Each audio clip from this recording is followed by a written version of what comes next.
Hey everybody, Joe here. This time around we're going to take a look at the games that I bought in the month of January.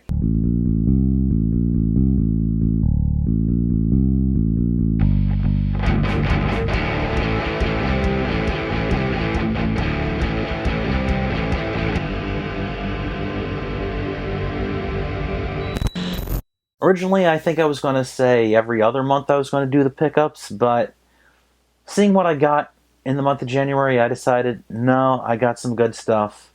Can't just let it wait.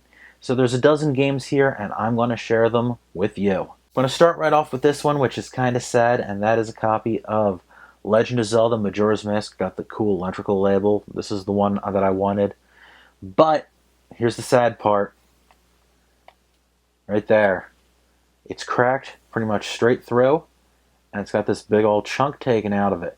Also, the tabs broken off. I think somebody was trying to jimmy it open with a screwdriver, take the board out. Of course, they probably didn't realize the board has like a shielding plates around it, whatever, and it's a bigger production to get the boards out of a N64 cart. But anyway, since this is kind of broken straight through, I'm afraid of punching it in the N64 and it splitting up on me. I know it's got the screws here still holding it in place, but this could probably just pop right off if I wanted to. And what are your suggestions on fixing it? Leave a comment down below. Also, is there anybody out there who makes gold replacement shells? Maybe I can just swap something out. Again, any thoughts? Leave a comment down below. I know people have 3D printers and such nowadays. Maybe somebody knows something.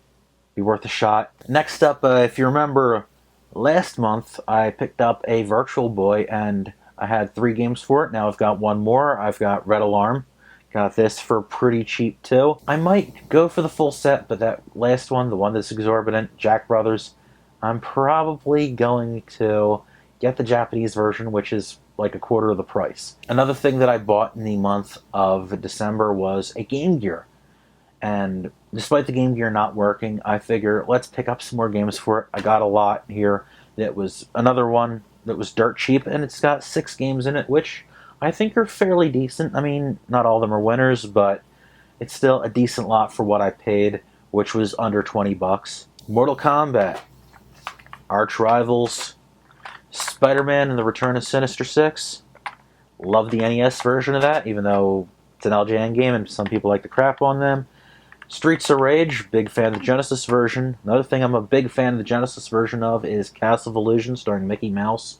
There were some awesome Disney games in the 16-bit generation. And lastly, Shinobi 2. Could be cool. Here's another handheld game, something that I have played quite a bit in the past. I had a digital copy of it, but it got lost in my transfer from my original 3DS to my new 3DS XL.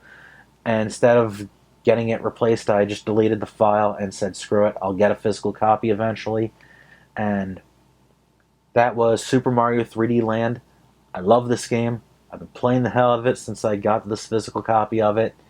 And I have been capturing footage, so I might be doing a review sometime in the future. So, something to think about. Lastly, I got 3 NES games here, 2 of which I picked up earlier today because where I took my Game Gear to get looked at was Classic Game Junkie. If you're not familiar, this is one of the Philly area's absolute best stores for retro games, possibly the best. It's in Glenside, which is about 20 minutes or so from where I live. And I've got 2 games which I've wanted to. Finally, happy to check these suckers off my list. Castlevania 3, Dracula's Curse, and Trog. This is the last game I want to show you. This is another one. I'm thrilled to get this crossed off my list. And it's probably not the most valuable thing here, but it's something I did pay retail. Actually, I paid slightly more than I wanted to pay for it. But it's something that I've been looking for a while. I've watched the price climb on this. I remember it being like $8-9 when I first started getting back into collecting retro. And that is a copy of Nightshade on the NES. If you're not familiar, this is some kind of weird combination point and click and beat 'em up type deal. And it always seemed really interesting to me. I've wanted to check it out. So it's finally in my collection. There are some pretty cool reviews of this online if you know where to look. Just punch it into YouTube. You should do that if you're not familiar because it seems like a pretty neat game. And looking forward to playing this finally. So there you have it. Those are the games that I bought this month. Hope you've enjoyed. I'm going to try to keep into my schedule of doing one a video a week for the month of February, possibly two, like I've been doing. I know I've got out like 7 videos in December and 6 in January. So we'll see what happens. Work might be a little nuts for me in the coming month and a half or so. I have several videos that are in the stages that they're close to being done. I might have enough stuff to shoot them out this month. We'll see. I'm gonna play it by ear. But then again, I might just feel kind of exhausted from work and just not feel like doing anything. Anyway, hope you've enjoyed this pickups video. Hope to see you again next time. Take care.